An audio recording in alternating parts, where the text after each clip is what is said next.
saan kailanman di iyong malalapitan. Pag-usapan natin yan. Warm heart, warm heart, warm heart, warm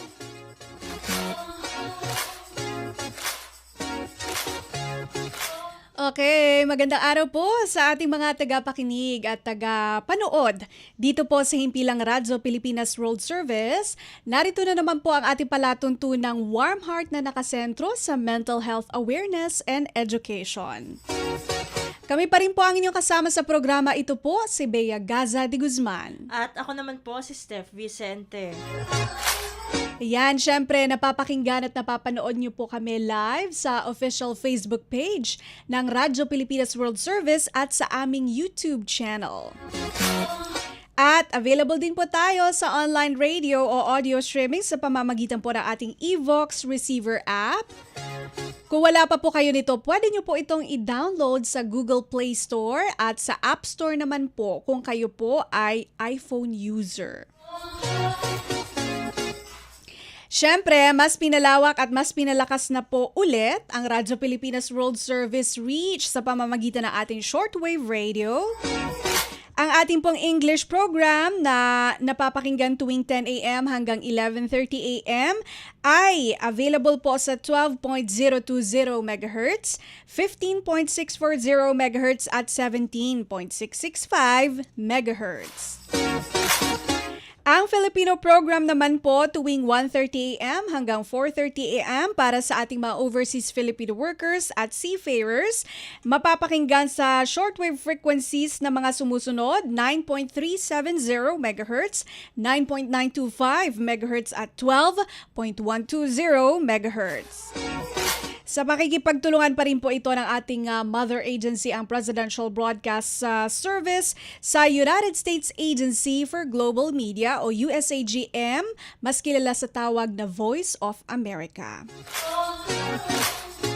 Okay, so eto na. Sa unang bahagi po ng ating palatuntunan ay pag-uusapan po natin itong mga masasabi nating hindi magagandang kaugalian ng pag-handle ng stress, no? At malalaman natin kung maituturing ba itong sakit o isang bad habit lamang, ano? So, kasi kamakailan napanood namin ni Steph itong tungkol sa mga buhok-buhok at kung paano po nila may hair pulling na tinatawag. Sige Steph, i-expound mo ako ang pag-uusapan natin for today at kung sino ang ating makakasama. Ayun, so para tayo magkaroon ng isang malalimang talakayan tungkol dito sa tinatawag na trichotillomania, ay makakasama natin ng isang psychologist mula sa Exalt Psychological Clinic and Consultancy. Walang iba kundi si Professor Angelo Carlo Pilapil. Professor Angelo, welcome po sa Warm Heart. Okay. Ayun, pabati po ulit, Prof. Hindi Hello, nahagip. yes. Good morning to everyone. Ayun, good morning po. Ayun, so hindi po na itatanong na ating mga tagapakinig at tagapanood dito po sa Warm Heart or kung nakasubaybay po kayo before, si Prof. Carlo po ay naging guest na natin nung wala pa po tayong Facebook live streaming. Yes. So kahit na nung wala pa kami live streaming ay nagiging guest na namin si Prof. Carlo. Ang pinag-usapan natin last time sa kanya ay schizophrenia. Oo. So ngayon naman ay trichotillomania, no? Prof, eto po ang katanungan namin. Para po sa mga hindi nakakaalam, ano po ba itong trichotillomania? At masasabi po natin ba itong sakit o parang bad habit lamang na tinatawag, Prof? Okay, yes, Ms. Bea, no? So basically, this is an illness, no? It's a psychological illness of pulling one's hair. Tapos nagre-result ito sa hair loss. Tapos meron din silang attempt sa kanilang isip or pinipilit nila na itigil ito pero nahihirapan sila. So pwede niyong sabihin na sakit siya kapag of course meron tinatawag na deviance kung saan-saan niya ginagawa. For example, merong urges na hindi niya mapigilan. And compared sa tao na bad habit lang yung pag-hair pull, Mm. etong trichotillomania, nagkakos na siya ng distress. So meaning to Okay. say, yung tao mismo nahihirapan na pigilan yung sarili niya at saka nagkakaroon na ng dysfunction dahil meron ng mga obvious bald patches. Ayaw na nila lumabas o kailangan magtatalokbong sila ng something dun sa kanilang ulo or Mm. magwiwig, no? So this is how you can differentiate yung trichotillomania na sakit versus dun sa ordinary bad habit. Okay. So, merong deviance o urges na hindi mapigilan, distress, at saka dysfunction. Mm. Mhm. Prof, bakit naman po kaya nagkakaroon ng ganitong kondisyon ang isang individual? So actually, our research is still catching up. Ano? So we still go on understanding that each of our psychological problems are caused by biopsychosocial. So meaning to say biological, psychological, and social factors. So for example, pag sinabi po natin na biological factors, so it could have been traced sa genetics kasi ang katibayan nila na nabamana ito kasi merong mga relatives na once you have been seen na merong trichotillomania, nakikita nila na meron din kamag-anak na merong ganun. Tapos tinitingnan din nila yung hormone, yung imbalance ng serotonin at saka dopamine. So this has something to do with yung impulse control at saka yung reward system dun sa katawan. Kapag ginawa mo yung isang habit, gumagaan yung pakiramdam, na masaya sa pakiramdam, which helps build yung habit na yun. Tapos yung psychological factors naman. So suppose for example, lagi kang mag-isa. So medyo classic loner ka, no, medyo introvert, or you prefer lagi na kunyari nakakulong sa kwarto for example. So you may accumulate more stress or lesser na abilidad para magkaroon ng ano to, mga chances para ma-disrupt yung hair pulling behavior. So unlike dun sa iba na madalas lumalabas, maraming nakakausap, so ikaw mas prone kang mag-develop naman ito. And yung social factors natin, so for example, masyadong stressful dun sa house, masyadong stressful yung workplace, so masyadong workplace yung pag-aaral. So this may also trigger yung trichotillomania. Okay. So, may biological factor, genes, hormones. Kung meron ng ganito ang iyong kapamilya, more likely ay makikita din siya sa ibang family members. And then, psychological factor, tapos social factor, stressful na environment, no? Mapa sa bahay man yan o sa workplace. Ngayon, Prof. Carlo, maaari niyo po bang ipaliwanag sa amin? Kasi nabanggit niyo po kanina yung has something to do with impulse control or parang reward sistema ng katawan. So, pwede po ba nating i-expound kung anong nangyayari po sa utak ng taong mayroong trichotillomania habang may episode po siya ng hair pulling, iyon pong tinatawag nilang tension relief cycle. Mm. So yung tinatawag nating tension relief cycle, nagsisimula ito sa una sa pagtaas ng tensyon, nararamdaman ang anxiety, pwedeng dahil sa boredom, pwedeng dahil sa stress. So pag nag-i-increase na yon sa ating isip, so there are people na consciously they try to put or they try to get some hair na pwedeng sa scalp, Mm-mm. pwedeng sa kilay, no, or any parts of your body na merong buhok. So the act of hair pulling again, pwedeng conscious or unconscious sila. No? Parang Okay. yung iba kasi nagde-describe na trance-like daw. No? Kaya merong nagugulat na lang na tinatanggal nila pala yung buhok nila tapos or may bald patches. Mm-mm. So dahil nga 'di ba may tension, tapos yun yung nagiging response nila, nagkakaroon na ngayon ng relief of tension. So that's the problem. So na-associate nila yung relief ng tension dun sa pagtanggal ng kanilang buhok. And afterwards, dahil nga meron ng mga bald patches, they feel guilty kasi nga Mm-mm. they find it difficult to stop it. Tapos yun, magkakaroon sila ng guilt which again lead to stress which again increases yung chance of them to do hair pulling. So doon na sila Mm. natatrap sa cycle, na tension relief Mm. cycle. Okay. So, ang hirap pala nito, no? So, Steph, meron kang katanungan kay Prof? Prof, sa bata lang po ba nangyayari itong trichotillomania o pwede rin po itong sumulpot sa mga adults? So actually, they say no, sa puberty, dito pinaka nagsisimula. So around 11 to 13 years old. No? So pwedeng ang theory natin is there are a lot of hormonal changes, Mhm. there's a lot of physical changes with our body, and also maraming stressors din. We are expected to become a child and at the same time act like an adult. So these are the certain factors. Tapos isa din sa tinitingnan natin, so kunyari, merong mga bata na nag-develop na nito. So again, possible na yung social factors nila, no, sobrang stress. Mm. Pero yung pinaka-prevalence rate natin in 1 year, no, it's 1 to 2% on general population. So hindi lamang siya sa bata makikita, pwedeng nagsimula siya sa bata pero makikita din natin siya sa adult. Okay. So yun. So pwede rin palang both, no, ito bata o matanda pwedeng mag-develop ng trichotillomania. Ito naman po, Professor Carlo, ano po or kinokonsidera po ba nating self-harm itong sakit na ito, trichotillomania?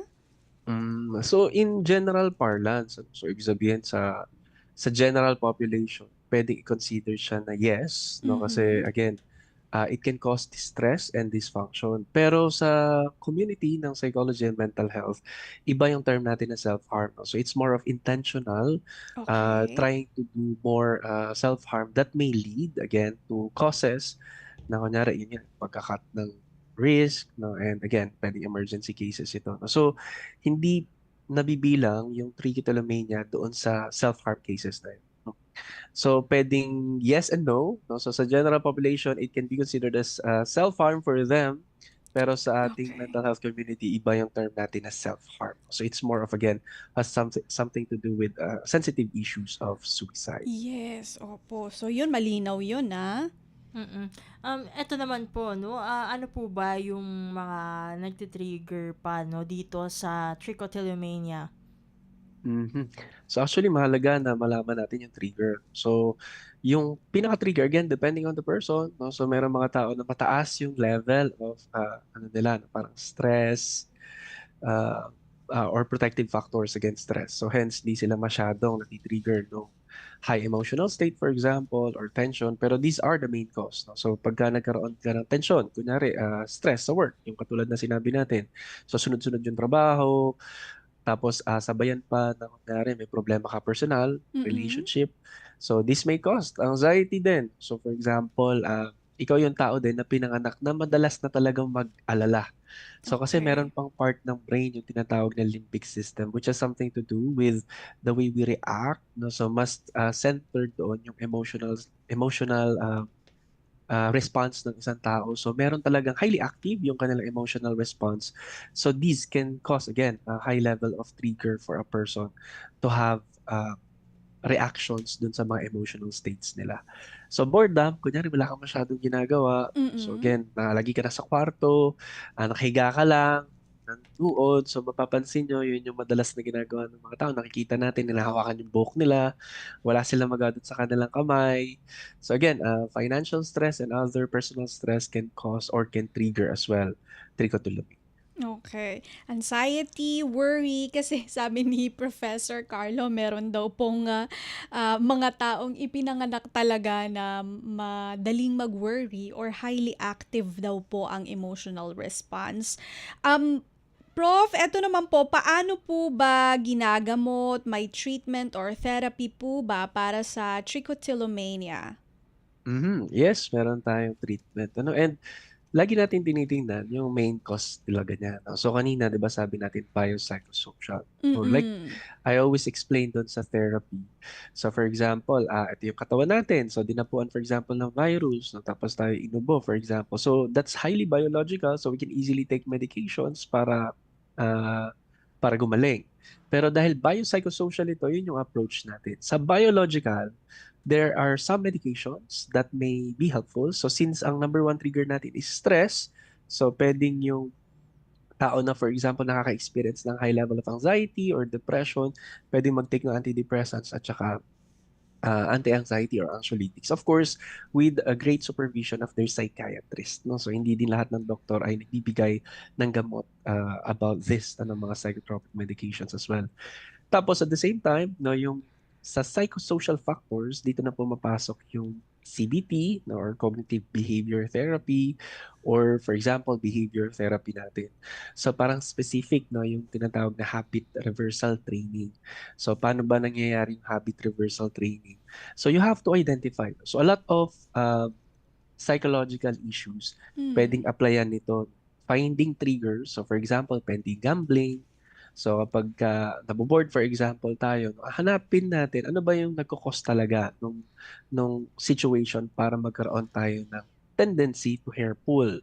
So is it stress ba o pag nakahiga ka sa kama tapos wala kang ginagawa o pag nakikipag-usap ka sa boss mo for example or pag nasa workplace ka, no, you have to find that triggers. And you have to stop yourself, no, from actually pulling your hair. So pwedeng ang ginagawa, iniiba ko ano yung response mo. So for example, yung iba pwedeng bigyan ng fidget toys. So instead na mag-hair pull ka, pag nandyan yung trigger, you may just use that fidget toys. Or iba for example, mass behavioral modification. Yung iba na nag-treat sa aking clinic, pinapalagyan ko ng tape yung kanilang daliri. No? So these are Okay. some practical aspects. Kasi um, meron silang feeling, no, na associate na nare-relief yung kanilang pakiramdam kapag nahawakan na nila yung buhok nila, no, which will lead again to hair pulling. Pero pagka meron silang mga tape dito sa daliri, no, nagle-less yung haptics, no, yung pakiramdam nila na meron silang nahawakan. So, which somehow also triggers or stops you from actually pulling your hair. Tapos education, katulad ng ginagawa natin. No? So, I'm very happy kasi there's a lot of invitations like this. So, ine-educate natin yung mga tao kasi hindi nila alam. Akala nila Yes. ordinaryo lang. Mm. Tapos, again, there are certain ways na pag nakilala natin yung tao, kunyari nag-therapy na, nag-undergo ng psychotherapy, mas personalized yung approach. So, kunyari, meron palang relational issues. So, of course, yun yung underlying issue na dapat nating sinosolve din. So, if it is financial issues, no, pwede din nating turuan, for example, on how they manage their finances better. So, once na ma-stop naman yung trigger, we are hoping at least mabibreak natin yung cycle. So, these are some of the ways na pwede nating i-respond dun sa ating again, sa trichotillomania na sakit. Okay. Ayun. So, pwede pong sa meds which are under, syempre, with the supervision of a psychiatrist. So, pwede mag-take ng antidepressant or anxiety meds, sabi ni Prof. Carlo. Then, CBT or behavior therapy, kung saan sinasagawa po yung pamamaraan tulad ng habit reversal or paggamit ng fidget toys, no? May nakita akong fidget toys na yung parang isang linya lang ng keyboard tapos kung ano, pwede mo siyang pindut-pindutin. Actually, nakakatuwa siya sa feeling no? Parang gusto mo talaga siyang maging laruan. Yun po yung mga halimbawa ng fidget toys. And then, of course, sabi ni Prof. Carlo, education. So, nabanggit natin yung mga triggers kung meron po tayong mga issues sa ating relasyon o pinansyal na nakakaapekto sa ating pag-hair pull, no? Pwede nating ituro yung mga pamamaraan kung paano mas maayos na pangasiwaan itong mga suliranin na ito. And at the same time yun para matulungan tayo na hindi na gawin yung hair pull. Steph, meron ka bang katanungan kay Prof? Mabalikan ko lang itong impact no ng trichotillomania sa isang individual. Ano po ba yung impact nito sa emotional at mental na kalagayan po no ng isang tao at paano po nito maapektuhan ang self-esteem po no ng taong may trichotillomania? So very strong, of course, yung high level of anxiety, no? Yung feeling nila that they cannot stop it, no? So which will lead dun sa pakiramdam na parang wala silang kakayanan or mahina ba sila, no? They're starting to question themselves. So yun yung pagtatanong na eto nga hindi ko ma-solve, no? Paano pa kaya yung malalaking problema na dumadating sa akin? So in reality, again, yung cycle na yun, parang imagine nyo, you have a certain habit of drinking coffee. So, di ba mahirap nating palitan kasi we believe na there's nothing wrong with drinking coffee naman. Tapos, every time that you read, let's say certain articles na less sugar and stuff, no, or ito yung specific time, hirap na hirap din tayong paguhin. So what more sa kanila? They have this difficulty of breaking that cycle. Kasi habit na nga, naging habit na nito sa kanila or naging habit na ito sa kanila. So for example, in our case, no, kunyari, constant drinking of coffee, tapos di ka masyado makapag-perform sa work. So medyo kayang solusyonan. So, babawi ka for example at a later time na mas functioning ka. Sa kanila naman, mas medyo obvious yung kanilang yung physical appearance, no? Dahil nga Mm. na babald or nakakalbo sila. Mm. Yung iba kasi, iba-iba ang ginagawa eh. Iba, patsi-patsi, no? Pero dahil nga sa tagal na nilang ginagawa, yung hair pulling nasisira na hanggang dun sa root Oo yung nga. hair, so nada-damage na yung scalp. So, usually, may treatment din na sinasama yung dermatologist, no? Para Okay. ma-check kung ano yung topical na pwedeng ilagay para mas tumubo yung buhok and such. So, we can see, no? So, sabi nga nila, hair is your crowning glory and it Mm. creates so much stress kapag ang tao may bad hair day, no? Simpleng bad hair day lang, stressful na. So, what more kung nakakalbo siya. Tapos again, tayo pa yung may cause, for example, dahil tayo yung hihila, tas hindi natin mapigilan. So again, that creates so much layer of emotional turmoil at saka causes of lower self-esteem dun sa tao. Oo nga, tama yung sabi ni Prof. Madalas pa naman very ano tayo sa crowning glory natin, yung hair, bad hair day. Napaka-relatable po noon. And yun, nakaka-affect po siya sa ating self-esteem. Okay, ito naman po, Prof. Ano po ang dapat gawin? Siyempre, doon naman tayo sa, anong tawag nila, sa support system. Pag-usapan po natin. Ano po yung dapat gawin ng pamilyang sumusuporta sa taong may trichotillomania? Paano po tayo lilikha ng safe space para po sa mga ito? So actually, number one na nasagot is yung creation of safe space. No? So, Mm. how do we create? No? So as much as possible, gusto sana natin medyo non-judgmental tayo. So Okay. usually, for example, pag parents, tapos nakita nila yung kanilang adolescent children or adolescent child na nagkakaroon ng gantong tendency, parang sasabihin lang nila na itigil, ganyan. No? Kasi lesser yung kaalaman talaga ng mga older individuals. No? Kasi after Opo. all, kailan lang naman na-create yung Mental Health Act. So, buti nga, nakaabutan before pandemic. So, around Mm. 2019, tapos IRR, Implementing Rules and Regulation, around 2020. Tapos, Yes. hindi lahat pa ng government agencies can easily follow and hindi lahat ng institutions na mandated by the mental health law, such as companies or academic institutions, can follow na magkaroon ng mga mental health seminars or mental health awareness dun sa kanilang mga nasasakupan or mga nakakaaniban. So, we have to understand na ganun din yung nagiging response ng older people. No? So hence, we have to, no, on our part, those people with knowledge in terms of this, to also educate them, no, para masimulan yung creation of non-judgmental spaces. Mhm. So wala tayong ultimatums na sinasabi na dapat next week wala ka ng ganyan. No? So hindi pwedeng ganun. At saka hindi din Mm. pwede natin i-discriminate. No? Ano ba yan? Ano yun? Hila ka ng hila ng buhok mo or ginajudge pa natin, nahihirapan niya sila itigil. No? Yun yung main reason kaya they keep on doing it. Number two, they can easily encourage these people na victimized by trichotillomania na mag-ask ng professional help. So, mas marami na tayong mental health clinics na available sa community or sa local government. No? So, again, the mental health law is promoting na sana lahat ng LGU merong available mental health professionals. Kung hindi man kayo makakita ng specific na clinic, so pwedeng hospitals. So, we are hoping na sana merong mas specialists sila dito sa cases na ito. Tapos of course, kung sila ay nagpapatreat, hindi naman mura yung treatment.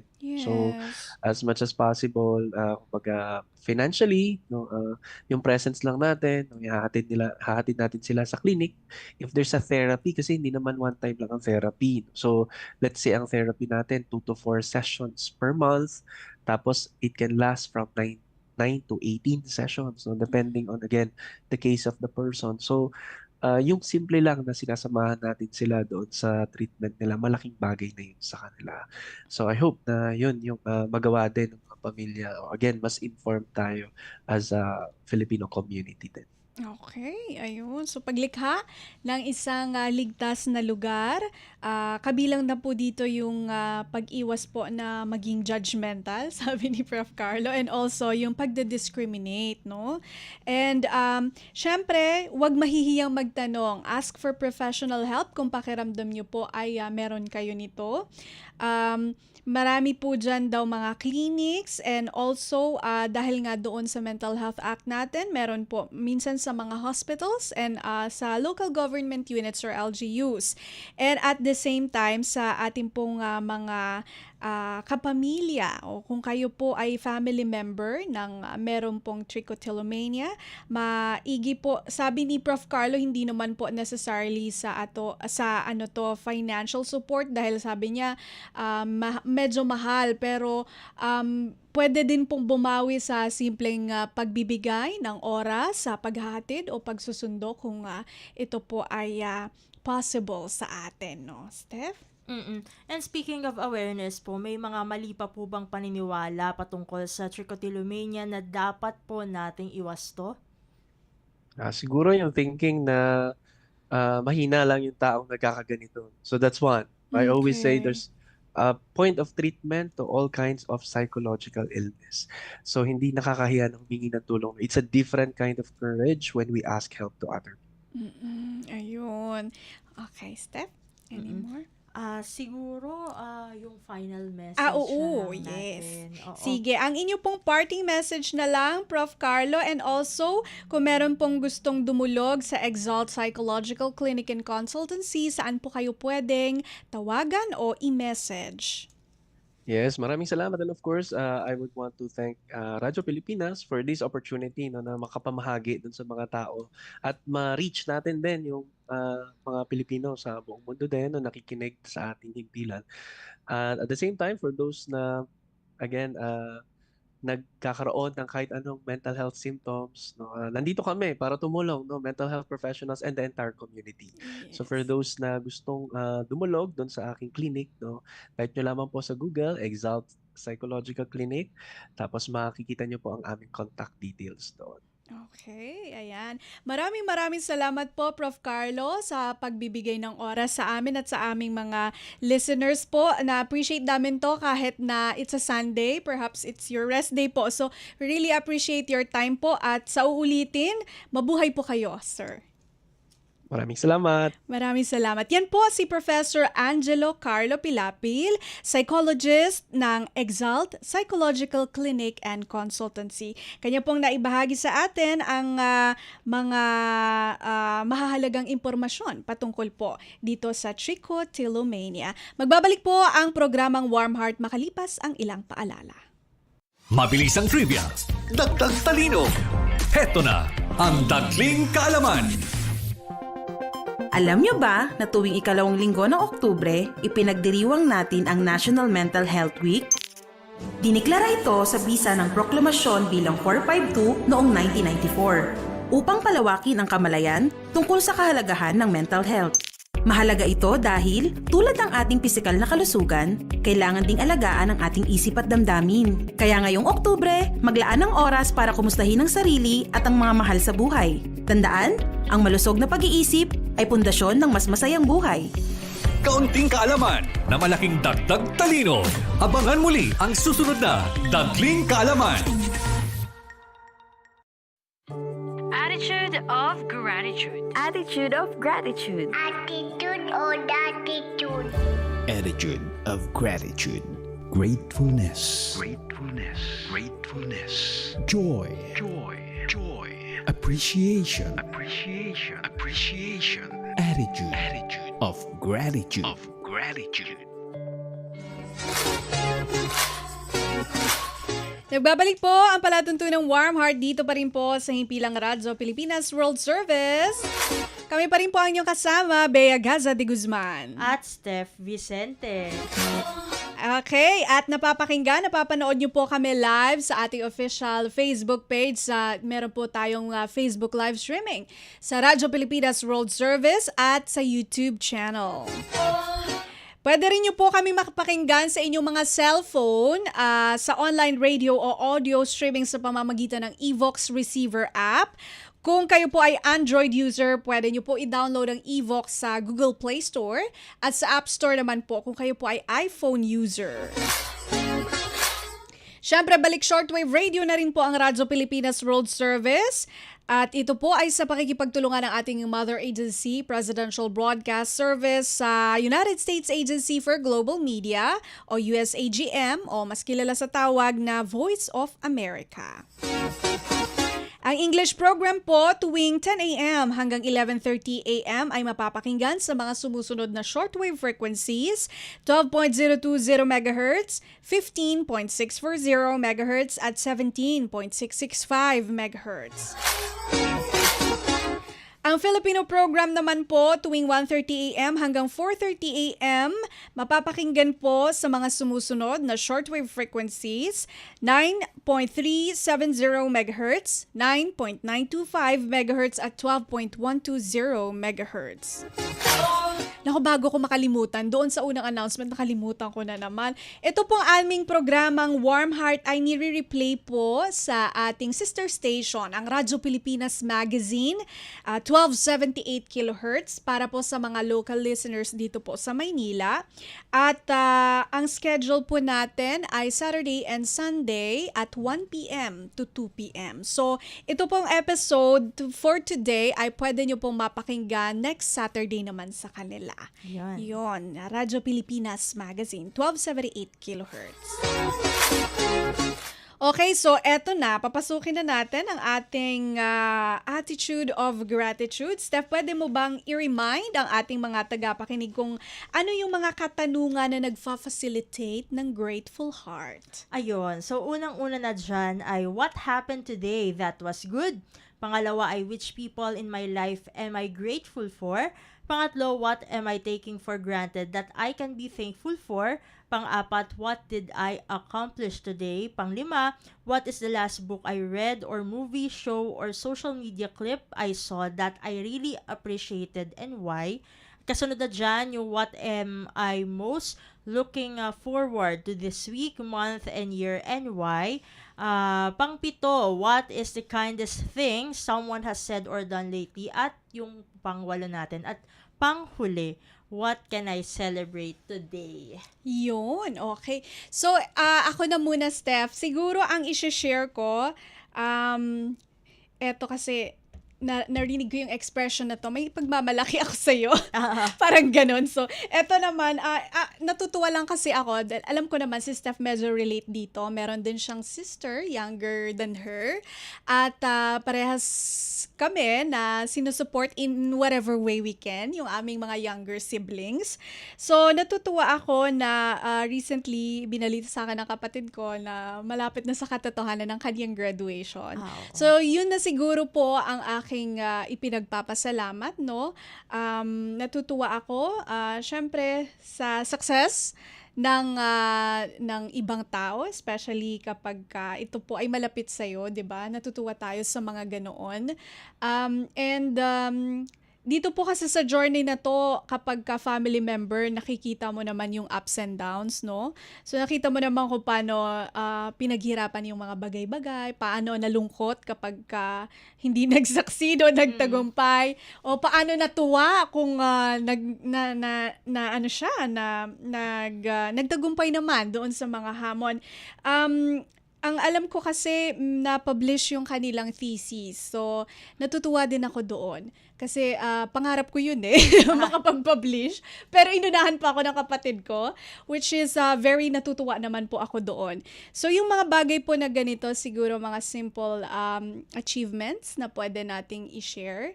So, yun po ang para sa attitude of gratitude ko for today, Steph. Ayun, siguro yung akin naman, yung what am I looking forward sige. to, no? Kasi this week, actually, this Saturday, alam na. Oo, Valentine's. Day. Oo, sige, share mo yan, Steph. Oo, pero hindi dahil may ka-date, Oo naman. Hindi naman meron ngang pang Valentine's sa blessed singleness, di ba? Pero hindi ko masyadong i-highlight yung blessed singleness. Okay. So, Oo, yung ano, Sige. ang i-highlight ko dito is yung i-celebrate yung Valentine's Day with the family. Oo. Mm-mm. Kasi hindi naman, yun nga, yung ating binibigay, no. Although, syempre, alam naman natin, may mga magjowa dyan, mag-asawa, no, Yes. na mag-flex ngayong darating na Valentine's Day. Pero meron kasi na yung iba, no, na hindi naman necessarily na single, no? Kasi kahit naman yung mga may partners, ganito din naman ang ginagawa. Ginagawa nilang parte ng Valentine's, yung kanilang family, no? Yung makapagpakita ka ng appreciation. Kasi yung love ay hindi lang naman romantic love. Ay, totoo. Oo, may yung for friends, for family members, di ba? Yes. May iba't ibang klase ng love and may iba't iba naman din paraan para i-express ang love. Yung sa amin, actually, i-share ko na, no, pa-spoiler dun sa Go, pagiging Steph! Oo. Valentine's namin. Kasi, di ba, nung Christmas, nauso yung small gifts. Mm-mm. Oo. Pero ganyan kami. Yun ba yung ginawa natin? Oo. Okay. Oo, magaganon din kami sa Valentine's. Hindi ko alam yung gawin yun eh. Yung sa akin kasi binalot ko pa, hindi pala dapat balutin yun. Oo. Ano yun? Dapat ganun lang pala yun. Oo, agawan yun eh. Pero yun nga, ganun yung gagawin namin. So, yun sa akin, napunta, talagang kinuwento ko na, no? Doon sa Oo, sister go, ko, Steph. sa kanya, something red. Okay. Sa akin, something sweet. Madaling-madali na sa akin yun dahil mahilig ako sa sweets. Oo. Ay, i-explain natin, Steph, yung small gifts yung tawag. Oo. Para sa mga hindi millennial na tagapakinig ng Warm Heart. Sige, explain mo. Oo, kumbaga, parang may nakatoka sa'yo na something ganito, ganyan. Kuwari, something soft, something long, ganun. Kung ilan kayo na mag-regalo, minus yung sarili mo, dapat ganun yung bibilin mo. And then, pagka mismong event na, iitsa mo lang yun. Bahala na sila mag-agawan dyan. Lagay mo sa paper bag, tapos iikot yung paper bag, kukunin lang yun, ano? Oo, pwede Tapos rin yun, ganun. surprise, makukuha mo, nakangiti si Justine. Gusto mong gawin? Nakakatuwa yun, promise. Oo, kasi surprise yun eh. Medyo nakakatawa lang yung ibang ginawa nung Christmas na something green, buko yung Ang effort? Saan bumili ng buko yun? saan kayo namitas ng ng buko yun. Pero, yun nga, no, nakakatuwa kasi ang daming pakulo na pwedeng gawin niya yung Valentine's. Oo And, nga. na ginagawa ko yung kumbaga, di ba, ginawa nga natin yung Christmas yun. Yes. Tapos, ngayon, gagawin ko siya for, with my family, for the Valentine's Day. So, nakakatuwa din. Something na, for a change naman, no, kumbaga. Kasi, di ba, normally, direkta kang magbibigay pag Valentine's Day. Pero sa amin, gusto namin, agawan na kami. Oo, yung small gifts. Oo. Para at Nakakatuwa least, yun eh. lahat kami makadama naman ng spirit of Valentine's, no? Kahit mga pare-parehas na kung hindi na single. Okay lang yun. Meron tinatawag na family love, di ba? Oo, yun nga. So, kahit pa paano, di ba, happy ako this Valentine's Day. Di na kailangan ng di naman kailangan. Pero syempre, nakakatuwa din na makita yung iba, no? Na happy ako sa iba kapag sila naman nila, natatagpuan nila yung kanilang the one. Totoo yun. Hayaan mo, Steph, darating din yan. Ay, oo. Gusto nga natin ang dami kasing mga, sa mga swipe din, Tinder and mahirap Bumble. din yun. Actually, tinatry ko siya. Ayan, na talagang shinare ko na. Oo. Bilang, pero kasi, gusto ko yung, sabi nga nila, yung organic encounter. Ay, oo. Oo, ang hirap kasi nun, Nung organic encounter, no? Napaka-romantic do, no? Kapag pagka naisip mo yung organic encounter. Pero hindi ko ini-invalidate yung mga kasi ang dami kong kilala na naging successful sa dating Yes, app. that's true. Yun nga lang, Yung naging guest natin last time, di ba? Yes, Successful ang kanilang relationship and it's through the dating app. Oo. may mga ganun, may mga friends din tayo na sa dating apps din, no? Yes. Pero kasi sa experience ko, ako siguro yung natatakot kasi mag-take ng risk. Ay. Oo, pagka... Ay nako, Steph, fortune favors the brave. Love favors the brave, sabi nila. Oo. Tingnan natin, oo. Pero kasi syempre, ewan ko, kung baka idealistic lang ako, no? Na mas gusto ko yung organic encounter. Oo. Oo. Para at least, personal, no? Kasi may mga risk nga, katulad nung pinag-usapan nga namin, sa ibang programa. Ayan, no? Kasi may na-interview ako sa ibang program.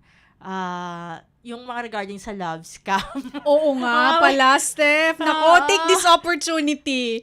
Manawagan na at magbabala sa mga love scam. Oo, mahirap din kasi lalo na kapag ka medyo marupok. Di ba? Nakakatakot nga yun. Oo, no? pero hindi naman ako sa ganun kasi hindi ko pa naman nararanasan. Pero syempre At saka sana wag naman, di ba? Oo, pero iba yung pag-iingat din, no, dun sa mga sumusubok sa dating apps. Kasi minsan nga, no, lalo na may AI ngayon. Kaya nga Oo. eh. Yun ang mas nakakapangamba kasi sa panahon na ito, no, yung pagkakaroon ng AI. Kasi 'di ba, pagka gumamit ng AI, pwedeng mag-create nung tao mismo, profile ng isang tao. Tapos yun yung gagamitin, tapos poser lang pala. Minsan nga, dati may poser 'di ba? Yung gagamitin yung identity ng ibang tao. Pero ngayon kasi, pwede nang gumawa nung yung kumbaga yung fake identity through AI. So, medyo nakakatakot yun Tapos naka-interview pa ako nun last week, no, yung patungkol dun sa love scams. So, syempre iba yung although, sabi ko nga kanina, may mga successful tayong stories, no, regarding sa dating apps, iba yung pag-iingat pa rin. Be vigilant, no? Kasi mahirap naman na broke. Sabi nga nung guest ko dun broke na nga, heartbroken pa. Kaya nga, that's true. Mag-ingat tayo. Ito kasi mga love scams na to, madalas para po doon sa mga inosente at hindi nakakaalam, no? Ganito po kasi usually mga storyline dyan. May mamit ka sa online, tapos magkakausap kayo, no? Meron yung, ano bang tawag nila doon ngayon? Talking stage. Oo. May mga talking stage, tapos magmi-meet na. Mamaya biglang nagkaaberya sa pagbiyahe niya, hihingi ang kanya ng pera kasi ganito daw, hinold sa immigration, for example. Hinold ako sa immigration, pwede bang magpadala ka ng ganito kasi hinihingian ako ng ganyan. Siyempre, kapag ka medyo fuzzy ka at yung gidi-gidi ka pa, kinikilig ka pa, di wala kang ibang iisipin kundi anak ko, tutulungan ko siya. Tapos magpapadala ka ngayon. After mong magpadala, wala na yung talking stage. Di ka na ni-replyan. Doon mo malalaman na love scam ka. Ganun po yung mga usual na storyline pagdating po sa love scam. So mag-iingat po kayo. Pero hindi naman po natin sinasabi na wag na po kayong magmahal. Oo. True naman, no? Yes. Pumili lang po tayo ng actually, mahirap po yun yung pumili ng tamang tao. Mahirap siya. Pero Pero mararamdaman mo, kailangan yung yes, kutob dyan Totoo. Yun. So, mag-ingat tayo kasi ang gusto natin dito ay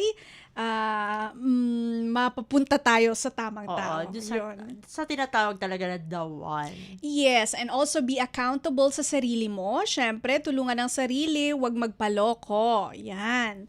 Sa love scam, hindi lamang sa love scam, sa iba pang mga bagay. True. Ayun. Okay, sige, magbabalik po ang ating palatuntunang Warm Heart. Paalala muna mula sa himpilan.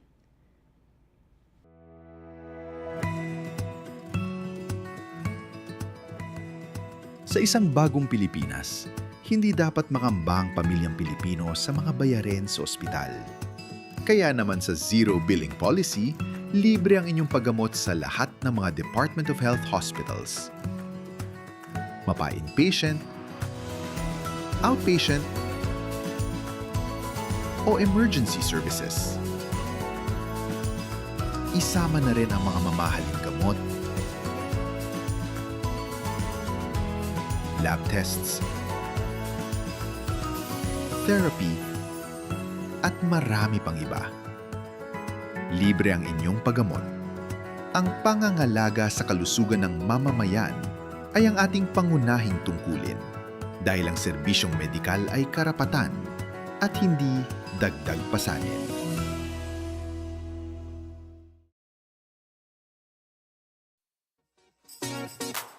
Alagaan ang isipan. Hong Hong, Pagaanin ang puso. Hong Hong, Ingatan ang sarili. Hong Hong. Alamin yan dito sa Warm Heart. Warm Heart. Kabalikan o kaibigan, maaasahan kailanman. Di iyong malalapitan, pag-usapan natin yan. Hong Hong, Hong Hong. Okay, nagbabalik ang ating palatuntunang Warm Heart. Dito pa rin po sa himpilang Radyo Pilipinas World Service, napapakinggan at napapanood sa ating official Facebook page at YouTube channel.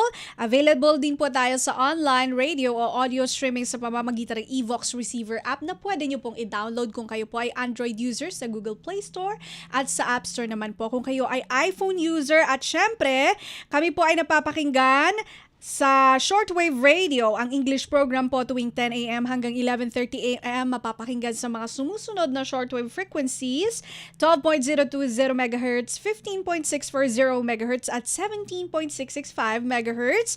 Ang Filipino program naman po tuwing 1:30 a.m. hanggang 4:30 a.m. mapapakinggan sa 9.370 MHz, 9.925 MHz at 12.120 MHz at nire-replay din po kami sa aming sister station, Radyo Pilipinas, Magazine 1278 kHz.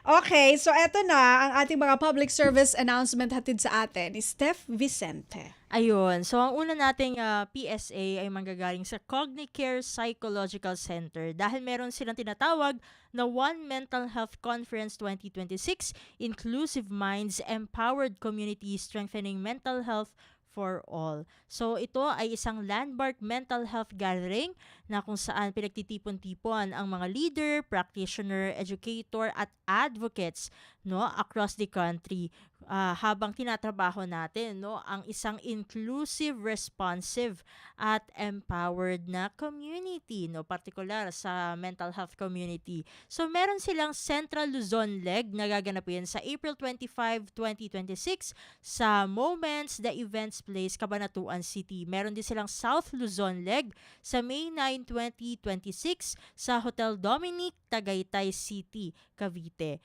Ayan. So featuring po dito yung mga distinguished speakers from policy, education, clinical practice, and advocacy. Kasama na rin dyan ang national leaders in psychology and mental health. So, sino-sino ba ang mga makikinabang at dapat umattend sa event na ito? Siyempre, mga psychologists, psychometricians, guidance counselors, social workers, teachers, nurses, students, at mental health advocates. Meron din ito na CPD accreditation. Meron din naman itong sa inclusions po nitong event na ito, may certificates, meals, snacks, and giveaways. Meron silang early bird rates from February 7 to 28 po yan, 2026. Sa professionals po ay 2,500. Para sa students na undergrads ay 1,500. Ang regular rates naman po nila sa professionals, meron pong pang individual 3,000 pesos. Sa group of 3 may 8,000 pesos naman. Sa students naman ay for undergrads, ang individual po ay 2,000 pesos at ang group of 3 ay 5,000 pesos. Doon naman sa mga tututok naman via online, para sa professionals and students na undergraduates ay ang babayaran nyo lamang po ay 1,500 pesos. So mag-register na po kayo, At meron din silang QR code kung saan madali na lang iscan nyo na lang and then diretso register na dito sa event na ito. Sa pangalawa naman natin na PSA, galing ito sa health and wellness website na Super Amazing Me, a positive self-regulation program. Ano ba ang meron? Meron silang free webinar for parents. Kasama dito nga yung Introduction to Positive Self-Regulation. Ang tanong nila dyan, napapansin nyo ba na yung mga anak nyo ay feeling overwhelmed, restless, o emotionally tired at hindi kayo sigurado kung paano sila matutulungan? Itong positive self-regulation ay hindi lamang patungkol sa behavior, tungkol ito sa pag-intindi, no, sa katawan ng ating mga anak-anak diyan, no, pati sa kanilang emosyon at yung kanilang kaisipan. So, ito nga, no, saan ba tututok itong self-regulation webinar na ito? What positive self-regulation really means, how physical, emotional, and mental regulation affect your child, and practical insights for supporting your child at home. Ayan. Ito, no, para saan ba tong webinar na ito? Para sa mga magulang na gustong suportahan ang kanilang kumbaga, yung kanilang anak pagdating sa whole body regulation, yung gustong makaunawa, no, doon sa mga emosyon ng mga bata, no, beyond good and bad, at mga curious, no, mga gustong malaman patungkol dyan sa positive child-centered approach to regulation. So, tulungan natin ang ating kumbaga, mga kabataan dyan na lumaki na may awareness, confidence, at understanding. Kailan ba ito mangyayari? Thursday, February 12, this week na yan, from 7:30 to 8:30 ng gabi. Libre po yung webinar na yan. Libre para sa ating parents dyan. So, yung mga parents natin na syempre gustong magkaroon ng safe environments, no, yung kanilang mga anak para sa inyo ito. Yung pangatlo naman natin ng PSA galing sa Philippine Guidance and Counseling Association Incorporated, no? Patungkol naman ito sa mga research, no? Syempre, mahalaga yung mga research para meron din na hindi lang in theory ang mangyayari, kundi in practice din, 'di ba? Kasi yung mga matututunan from research kasi, diyan talaga lumilitaw kung yung proper application din natin, no, sa ating mga ginagawa. So, sila po ay, kumbaga, calling for papers dahil nag-a-accept na ng submissions ang PGCA Guidance Journal May 2026 issue. So, kanila pong inimbitahan ng mga researcher, practitioner, at scholars na maibahagi ang kanilang work sa field of guidance and counseling. So, hanggang February 28 na lamang po, 2026, ang deadline ng pagpapasa ng inyong research. Ayan. So, mahalagang-mahalaga yan dahil yun nga, syempre, dun tayo kumukuha ng mga learnings kasi na pwedeng i-apply talaga outside of the papers, no? Kasi mahirap nung nagbabasa lang. Kailangan ina-apply yan. Samantala, meron din tayong PSA from DLSU Counseling and Psychological Services dahil iniimbitahan po nila yung mga graduate students, no, sa Flourishing Minds, PERMA, and Pro-Call for Thriving Graduate Students Webinar and Group Skills Series, Academic Year 2025 to 2026, Term 2, Cultivating Strengths and Meaning. So, ito ay isang webinar and group skill session on engagement, strengths at work, unlocking flow through what you do best. So, ang resource person po nito ay si Miss Maria Asuncion Clara Pantaleon. Ayan, isa po siyang registered guidance counselor, no, na nakatuon sa career development at student success. So, kailan ba mangyayari ito? Sa darating pong Wednesday, Miyerkules, February 11, 2026 from 5 p.m. to 7 p.m. via Zoom. Ayan, madaling-madali lang, no? Kasi via Zoom siya. So, anytime, hindi naman anytime kasi may time siya, no? 5 p.m. to 6 p.m. Isang oras lang po yan. Pero anywhere, makakapasok kayo kasi nga via Zoom siya. So, yun ang ating mga PSAs for today's edition ng Warm Heart. Okay, maraming salamat, Steph, sa ating mga public service announcement, ano? At nako, mag-join kayo, lalo na nagustuhan ko yung sa parents na kung gusto niyo pong i-support yung inyong mga anak na magkaroon ng self-regulation na tinatawag, no? Pwede, at saka libre po kasi yung webinar na yon. So, yung mga parents natin, sige po, join po kayo. Free webinar for parents patungkol po sa positive self-regulation ng inyo pong mga anak. Okay, nako, sige, wala na tayo masyadong oras dito, Steph, no?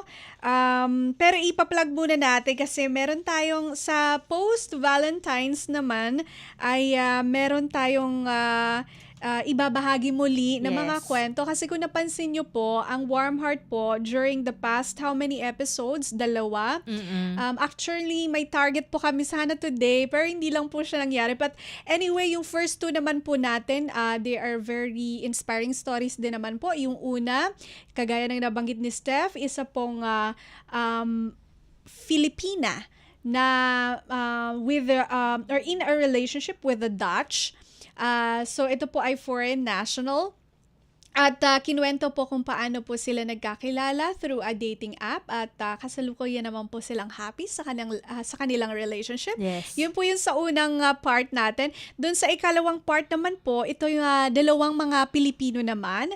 Migrant couples po sila sa New Zealand. So, iniwan po nila ang kanilang mga established na buhay dito sa Pilipinas at pumunta naman po sila sa New Zealand para magsimula ulit.